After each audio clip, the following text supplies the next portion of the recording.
भारत की जनगणना ये सिर्फ लोगों को गिनने का काम नहीं है। ये असल में सटीकता का एक महायज्ञ है। एक बहुत बड़ा, बहुत ही पेचीदा मिशन, जिसका एक ही लक्ष्य है, 1 अरब से ज्यादा लोगों की एकदम सही, एकदम साफ तस्वीर खींचना। तो चलिए इस कमाल की प्रक्रिया को जरा और गहराई से समझते हैं। जरा इस नंबर के बारे में सोचिए, 32 लाख।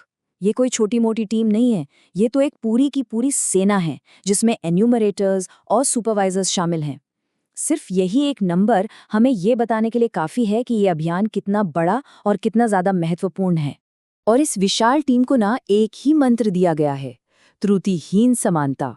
इसका सीधा सा मतलब ये है कि कश्मीर से लेकर कन्याकुमारी तक हर एक अधिकारी हर एक नियम को, हर एक परिभाषा को बिल्कुल एक ही तरह से देखेगा और लागू करेगा। कंफ्यूजन या अलग अलग मतलब निकालने की यहाँ कोई गुंजाइश ही नहीं है। तो सवाल ये है कि इतना बड़ा मिशन जमीन पर काम कैसे करता है। चलिए सबसे पहले ये देखते हैं कि इस एकदम सटीक होने के लक्ष्य को पाने के लिए शुरुआती कदम क्या है और कौन से डिजिटल टूल्स इस्तेमाल किए जाते हैं। देखिए, आज का जो प्रगणक है वो कागज और कलम से अपना मिशन शुरू नहीं करता। नहीं, अब सब कुछ एक ऐप से होता है। वो HLO ऐप में लॉगिन करते हैं, अपने अपॉइंटमेंट लेटर से अपने एरिया को वेरीफाई करते हैं और बस डेटा एंट्री का काम शुरू। ये है डिजिटल इंडिया की जनगणना। तो ठीक है, ऐप में लॉगिन हो गया। अब इन्यूमरेटर के सामने आती है उसकी पहली और शायद सबसे बड़ी चुनौती, उन बेसिक परिभाषाओं को समझना जिन पर पूरी जनगणना की इमारत टिकी हुई है। और यही वो सवाल है जिसका जवाब हर एन्यूमरेटर को हर दरवाजे पर बिल्कुल सही सही पता होना चाहिए। एक बिल्डिंग और एक सेंसस हाउस, क्या फर्क है दोनों में? मतलब एक मल्टी स्टोरी बिल्डिंग है, उसमें कई परिवार रहते हैं, तो इसमें से भवन क्या है और जनगणना मकान क्या है? सुनने में तो बहुत आसान लगता है ना, पर असल में ये इतना सीधा है नहीं। यहाँ पर ना 2 मेन सिचुएशंस हो सकती हैं। अगर किसी बिल्डिंग पर पहले से ही म्यूनिसिपैलिटी वाला कोई नंबर लगा हुआ है, तो एन्यूमरेटर को वही नंबर एंटर करना होगा। लेकिन अगर कोई नंबर है ही नहीं, तो फिर एन्यूमरेटर को जनगणना के लिए एक नया, बिल्कुल सीक्वेंस में नंबर देना होता है। और यहाँ एक बहुत दिलचस्प नियम आता है। जनगणना में सिर्फ उन स्ट्रक्चर्स की गिनती होती है जहां रहा जा सकता है। इसका मतलब खाली प्लॉट, अधूरे कंस्ट्रक्शन या कोई भी ऐसी जगह जहां इंसान नहीं रह सकते, उन्हें जनगणना में शामिल ही नहीं किया जाता, भले ही म्युनिसिपैलिटी ने उन्हें कोई नंबर दे रखा हो। अच्छा, लेकिन तब क्या होगा जब कोई नई बिल्डिंग 2 पुरानी बिल्डिंग्स के बीच में बन जाए? मान लीजिए मकान नंबर 10 और 11 के बीच एक नया घर आ गया, तो क्या पूरी गली के नंबर बदले जाएंगे? बिल्कुल नहीं। उस नई बिल्डिंग को एक सब नंबर दे दिया जाता है, जैसे 10/1, ताकि बाकी का पूरा सीक्वेंस बना रहे। तो भवन तो समझ आ गया। अब आते हैं जनगणना मकान पर। यह है गिनती की असली यूनिट। ऐसे समझिए, एक बड़ी बिल्डिंग अगर भवन है, तो उसके अंदर के जो अलग अलग फ्लैट्स हैं वो जनगणना मकान है। तो मतलब एक ही भवन में कई जनगणना मकान हो सकते हैं। हर जनगणना मकान को एक नंबर मिलता है और इसके लिए एक बहुत ही सख्त 4 डिजिट रूल है। नंबर हमेशा 4 अंकों का ही होगा।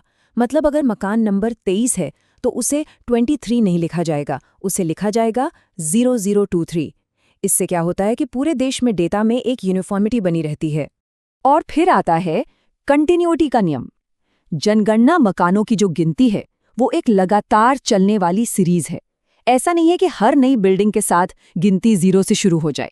नहीं, अगर एक बिल्डिंग में गिनती 0002 पर खत्म हुई है, तो अगली बिल्डिंग में पहला मकान 0003 होगा।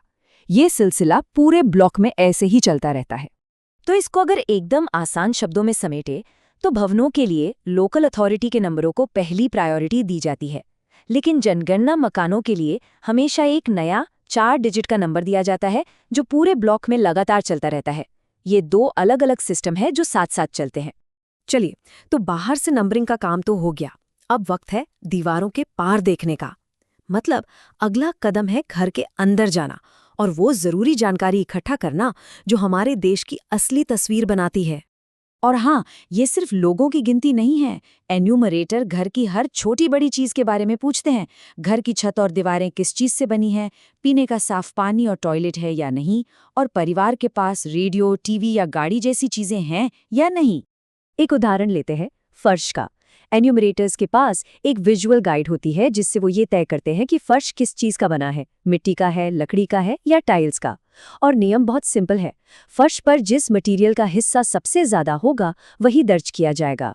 और ये जो उदाहरण है ना, ये जनगणना के उस सटीकता वाले लक्ष्य को एकदम परफेक्ट तरीके से दिखाता है। सोचिए, अगर किसी दीवार पर प्लास्टर या पेंट लगा है तो एन्यूमरेटर का काम सिर्फ देखकर आगे बढ़ना नहीं है, उसे घर के सदस्य से पूछना ही होगा कि इस प्लास्टर के पीछे की जो असली दीवार है वो किस चीज की बनी है, ईंट की, मिट्टी की या कुछ और।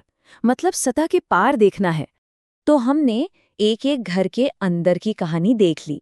अब चलिए थोड़ा जूम आउट करते हैं और ये समझते हैं कि इतनी मेहनत से, इतनी बारीकी से जो ये डेटा इकट्ठा किया जा रहा है, उसका आखिर मकसद क्या है।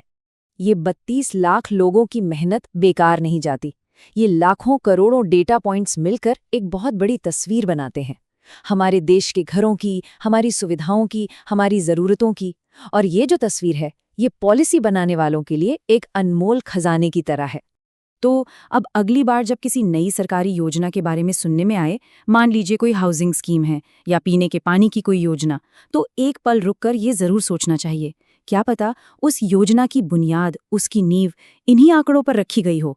वो आंकड़े जिन्हें लाखों एन्यूमरेटर्स ने घर घर जाकर इतनी मेहनत से इकट्ठा किया है और जो असल में हमारे देश के भविष्य को एक आकार दे रहे हैं।